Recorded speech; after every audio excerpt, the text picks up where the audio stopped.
Bonjour à tous, j'espère que vous allez bien, que vous arrivez à occuper vos journées et que vous travaillez un petit peu. Alors, donc, comme on vous a dit, il y a une répartition qui a été faite en fonction des matières. Le mercredi, c'est considéré aux maths, donc du coup, je vous enverrai tous les mercredis une feuille d'exercice. Donc déjà, je remercie tous les élèves qui m'ont renvoyé leurs travaux.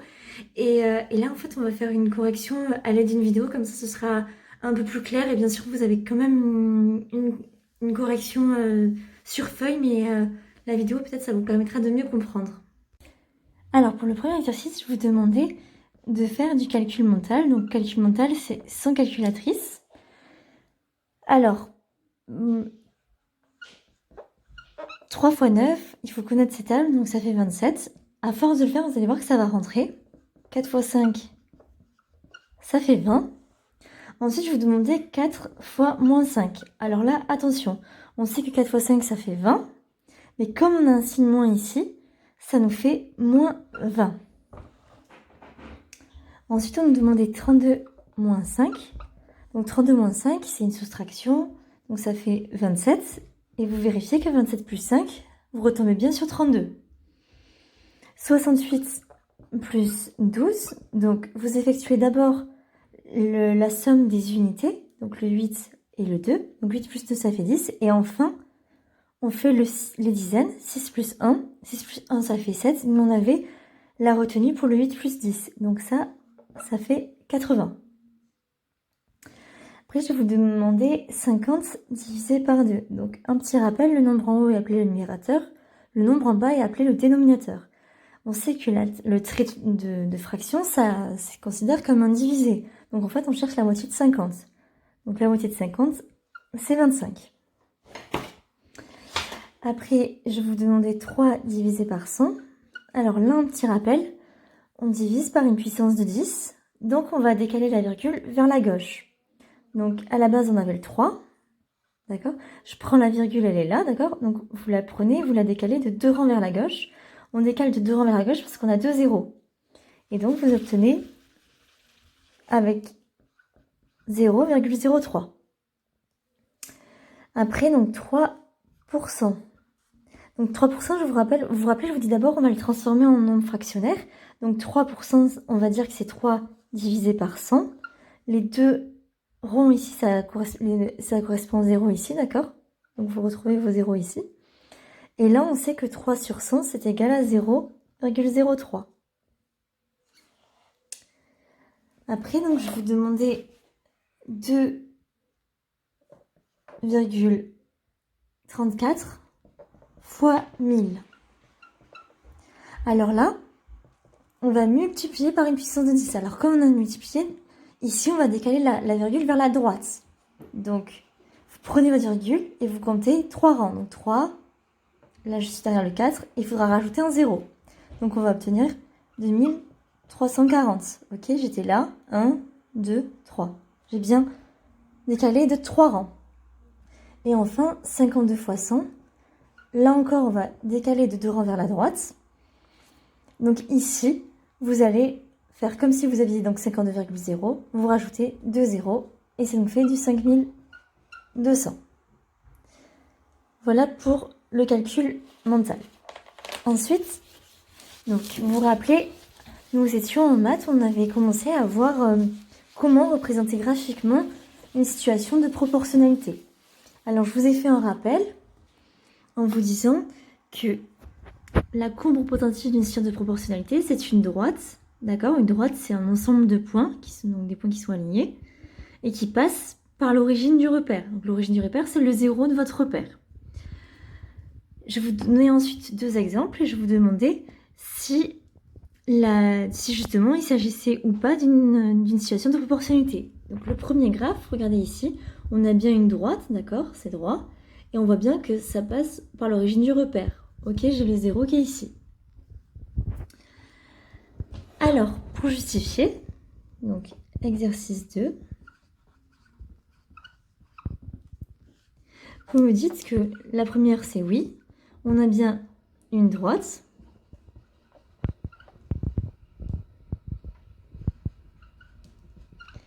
et elle passe par l'origine, qui passe par l'origine.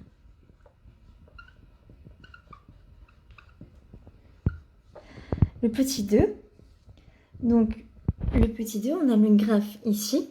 Alors vous voyez bien, attention, ça ne passe pas par l'origine. Vous voyez, l'autre droite ici, elle passe pas par 0. Donc comme les deux conditions ne sont pas remplies, non, on a bien une droite, ça on est d'accord, mais elle ne passe pas par l'origine.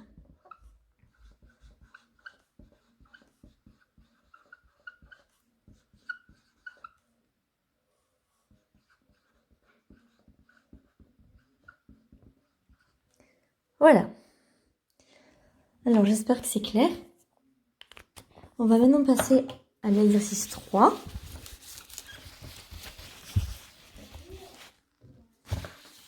Alors, l'exercice 3, je vous le projette. Donc, alors, l'exercice 3, on nous dit qu'on a Léa, Emma et Sonia qui sont inscrites à un cours de Zumba. On a Léa qui, pour 3 séances, elle a payé 21,75 €. Emma, pour 5 séances, elle a payé 36,25 € et Sonia, pour 12 séances, elle a payé 87 €. On nous dit que Sonia affirme que dans le prix payé, elle affirme que le prix payé est proportionnel au nombre de séances et que pour 18 séances, elle aurait payé 130,50 €. Donc là, à gauche, comme d'habitude, je vous ai mis les compétences. Donc la première compétence, c'est la compétence appropriée. Donc ça, je vous l'ai déjà dit, la compétence appropriée, vous avez les réponses qui sont dans l'énoncé. Donc la question 1, on vous demande combien Emma a-t-elle payé pour 5 séances? Donc en fait, c'est une lecture de tableau, d'accord? Vous prenez la colonne d'Emma et vous lisez le prix pour 5 séances. Et on fait toujours une phrase. Donc pour la question 1A, on a Emma. Emma a payé 36,25 €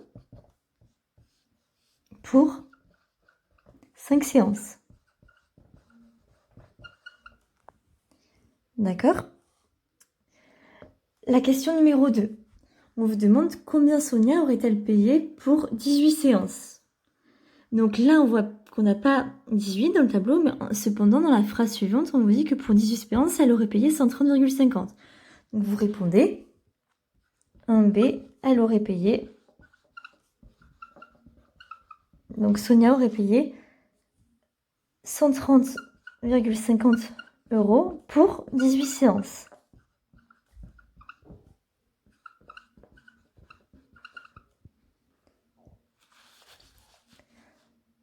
Ok.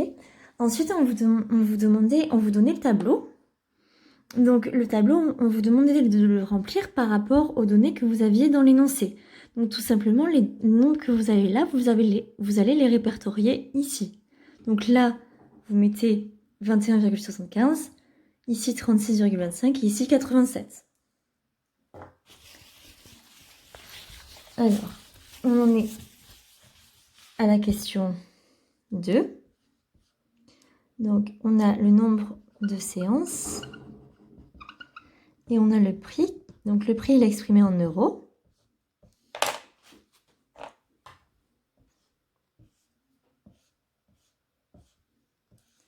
Donc pour 3 séances, donc Léa a payé 21,75. Pour 5 séances, Emma a payé 36,25. Et pour 12 séances, elle a payé 87 €. Ok, donc maintenant dans la question 3, on vous demande s'il s'agit d'un tableau de proportionnalité et de justifier la réponse. Cette question, nous l'avions déjà faite. Donc vous avez 2 possibilités. Soit vous utilisez le produit en croix, soit vous utilisez le coefficient de proportionnalité. Alors concernant le coefficient de proportionnalité, donc vous savez, le coefficient de proportionnalité, c'est le nombre par lequel on va multiplier cette ligne, on va trouver cette ligne-là. Donc en fait, si on veut trouver le coefficient de proportionnalité, on va faire 21,75 divisé par 3. Donc là, vous prenez votre calculatrice. 21,75 divisé par 3 et vous trouvez 7,25. En fait, il vous faudra le faire pour les deux autres. Donc ensuite, on va faire 36,25 divisé par 5. On trouve aussi 7,25. Et enfin, 87 divisé par 12. On trouve aussi 7,25. Donc, ici, on a 7,25. Le 36,25 divisé par 3, c'est égal à 7,25. Et 87 divisé par 12, ça fait aussi 7,25. Donc ça, en fait, comme on voit qu'on obtient à chaque fois le même nombre, donc on a donc un tableau de proportionnalité.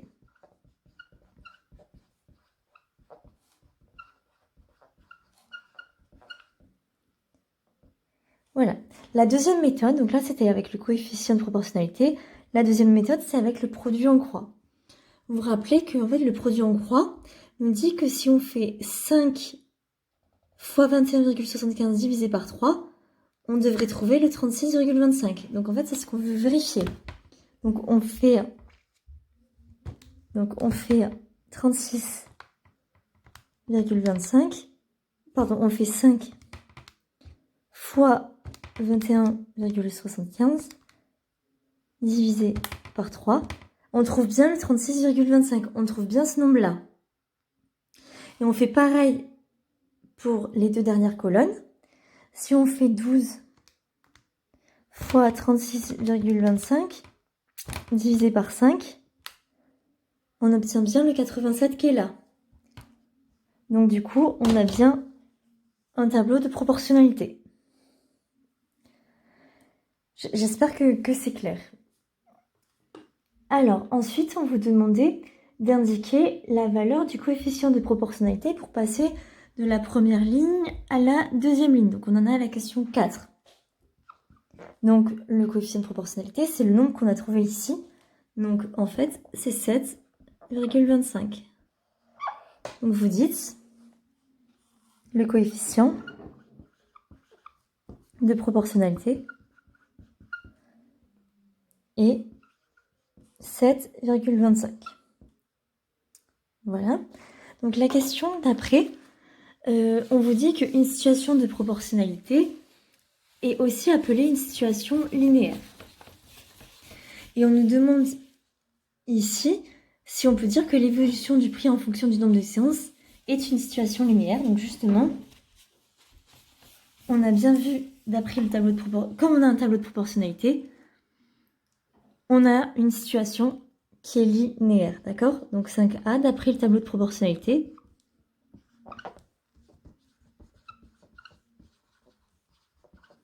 le tableau de proportionnalité, on a une situation linéaire. Donc ça, ce sera le mot à retenir. Petit b, on nous demande donc quelle sera la représentation graphique de cette situation. Donc on a vu que la représentation graphique, c'est une droite qui passe par l'origine du repère.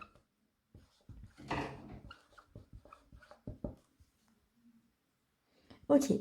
Dans la question C, on vous demande donc d'utiliser Excel et donc d'expliquer la démarche à suivre pour tracer la représentation graphique donc de cette situation. Donc là, on va ouvrir Excel. Donc on se rappelle que Excel, c'est l'icône vert. Alors, c'est l'icône vert, d'accord? Donc en fait, ce qu'on va faire, c'est qu'on va remplir les cases comme on avait l'habitude de faire. Donc ici, dans la colonne A, là, on va mettre le nombre de séances. Donc NB, ça veut dire nombre. Le nombre de séances. Et là, on va avoir le prix qui est en euros. Ok. Donc vous mettez ce qu'on a dans l'énoncé. Donc on sait que on avait que pour, donc vous reprenez ce tableau-là. d'accord? Donc on avait pour 3 séances, c'était 21,75. Pour 5 séances, 36,25. Et pour 12, c'était 87. Donc du coup, les données que l'on a là, on va les mettre dans Excel. Donc si on va voir 3 séances, donc 3 séances, ça nous fait 21,75. Ok. Pour 5 séances. Pour 5 séances, ça fait 36,25. D'accord? Et enfin, pour 12 séances, ça fait 87. Alors, un petit rappel, les cases ici s'appellent les cellules, d'accord? Donc maintenant, comment on fait pour tracer la représentation graphique? Je vais sélectionner la plage de valeurs qui m'intéresse. Ce sont celles-ci. Je vais dans Insertion. Vous vous rappelez, donc vous avez ça qui apparaît et on prend celui-là, d'accord? On appelle ça un graphique en nuage avec les petits points. Là. Et là, donc, vous vous rappelez, on prend toujours celui qui joint. Comme ça, on a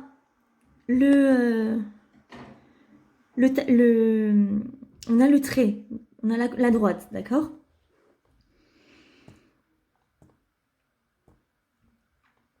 Et donc ici, on mettra toujours un titre à notre graphique. Donc ici, on a... c'est donc le nombre de séances. Donc, nombre de séances en fonction du prix. Voilà. Ok, donc très bien. Maintenant qu'on a fait ça... Ah oui, et donc du coup, on voit bien qu'on a une droite qui passe par l'origine, d'accord? La droite, elle peut être... si on la prolonge, on voit bien qu'elle passe par 0. Alors, ensuite, on vous demandait d'indiquer le prix d'une séance. Alors là, donc, je vais vous expliquer. Là, on en est...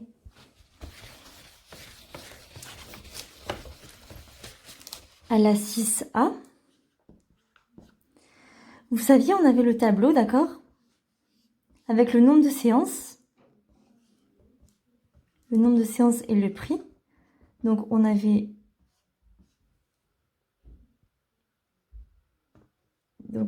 comme on a vu tout à l'heure, d'accord? Toujours le même tableau. 3 séances, 5 séances et 12 séances. Donc 21,75, 36,25, 87. On a vu qu'on avait multiplié par 7,25. Donc si on veut le prix pour une séance, bah, tout simplement, on va faire... C'est comme si on rajoutait une colonne ici avec 1, d'accord? On fait 1 fois 7,25 et c'est égal à 7,25. On fait une phrase. Une séance coûte 7,25 €. Alors, une remarque, si on avait voulu regarder la réponse à l'aide de la représentation graphique, d'accord, on aurait pu le faire. Vous mettez sur les abscisses une séance et vous remontez et vous lisez leurs données correspondantes. Ensuite, on vous demande... On est où? On est là. On nous demande ensuite le prix pour 18 séances. Donc là, on va faire pareil. On est à la 6B. Pour 18 séances, on va faire 18 fois le coefficient de proportionnalité. Vous prenez votre calculatrice. 18 fois 7,25 et vous trouvez 130,5. Donc, vous faites une phrase, 18 séances coûte 130,5. 130,5 et 130,50, tout le monde est d'accord que c'est la même chose. Hein, la virgule, elle est là. Voilà, très bien. Et enfin, on vous demande toujours de répondre à la problématique. Donc, Sonia a-t-elle raison? Justifiez la réponse. On reprend la problématique. On nous disait que Sonia affirme que le prix est proportionnel au nombre des séances et que pour 18 séances, elle aurait payé 130,50 €. Donc en fait, c'est exactement ce qu'on a trouvé, d'accord? On a bien trouvé le 130,50. On a trouvé qu'on avait une situation de proportionnalité puisqu'on avait une droite. Donc on met Sonia a raison. Alors j'espère que cette vidéo elle vous aura aidé, surtout si vous avez des questions, vous n'hésitez pas. Et du coup, je vous proposerai de nouveaux exercices la semaine prochaine. En attendant, demain matin, il y a la classe virtuelle avec Madame Rocher. Il faut que vous soyez là.